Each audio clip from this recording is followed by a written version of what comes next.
Hi everybody, in this video tutorial we would like to demonstrate how you can check the data usage on your iPhone 14 series device.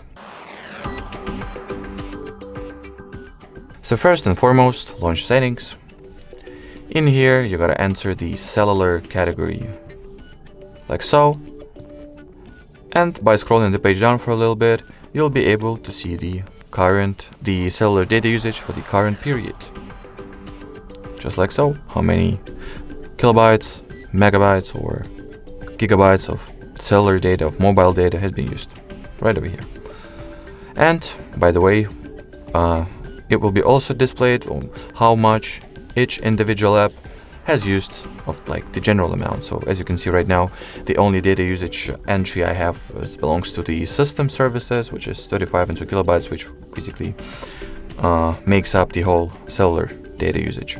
But if, let's say, I've used cellular data for some other app like iTunes Store, it will be also displayed right here and say exactly how much data have been used for this or that app.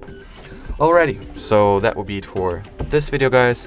Thank you so much for watching, and bye-bye.